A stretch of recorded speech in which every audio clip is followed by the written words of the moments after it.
एक पाठ मोरा बैसला चरण धूत मातेचे कोटी सूर्याची प्रभा तैसा लक्ष्मी नायक उभा तव हाती पित्याचे चरण तेथुनी केले हरिसी नमन मग वाम हस्ते करून वीट नीट टाकली बसावया. जय हरी विठ्ठल. विटेवरती उभा ठेला म्हणून भगवंतांना विठ्ठल असे नाव पडले.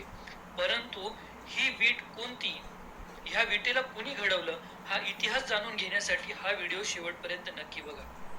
स्कंद पुराणामध्ये भगवान शिवशंकर आणि पार्वती माईच्या संवादामध्ये ते सांगतात की पुंडलिकाने पांडुरंगाला जी वीट बैसावयाला टाकली होती ती वीट म्हणजे साक्षात इंद्रदेव होय.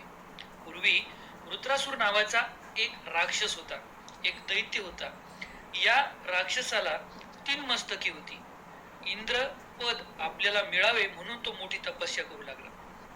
तेव्हा इंद्रदेवाला वाटले की अशा प्रकारे तपाच्या सामर्थ्यावर हा दैत्य माझे पद घेईल.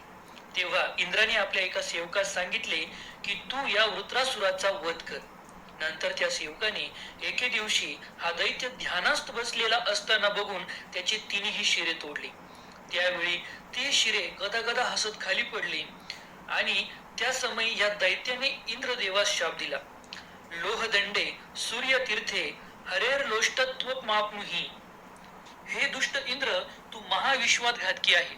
मी अनुष्ठान करीत बसलो असताना तू माझा वध केलास, त्यामुळे तुला ब्रह्महत्या घडली आहे. हे मूर्खा, तुला त्यामुळे मी शाप देतो की दिंडीर वनाचे ठाई तू वीट होऊन अचेतन पडशील. असे बोलून त्या दैत्याने प्राण सोडला. मग इंद्र मोठ्याने शोक करू लागला. वीट बनत असतानाच त्याने भगवंतांना प्रार्थना केली. त्यावेळेस श्री विष्णूंनी त्याला वर दिला भगवंतांनी की हे इंद्रा, मी तुझा उद्धार करेल. खर तर आपल्याला प्रत्येक जणाला असे वाटते की इंद्र हा देव इतका स्वार्थी असूनही भगवंत त्याचा उद्धार का करतात.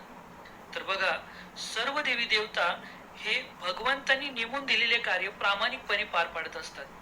मग वायू देवता, अग्नी देवता, सूर्य देवता, चंद्रदेव, इंद्रदेव, कुबेर, गणपती असे अनेक 33 कोटी देवता हे भगवंतांनी दिलेले कार्य व्यवस्थित पार पाडतात आणि ते भगवंतांची सेवा करत असतात.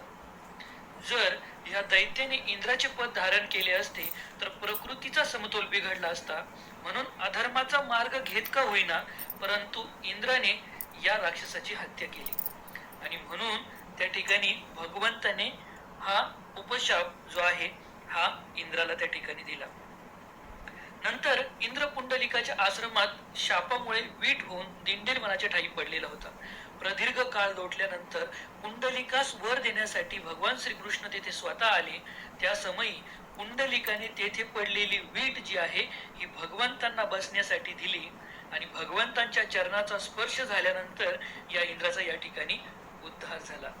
आणि म्हणून आपण बघू शकतो की भगवंतांच्या चरणांचा स्पर्श होता या इंद्राचा सुद्धा उद्धार होतो. तर आपण आपलं मस्तक भगवंतांच्या चरणावरती ठेवल्यावर आपला सुद्धा उद्धार होईल. हरे कृष्ण कृष्ण कृष्ण हरे हरे, हरे राम राम राम हरे हरे.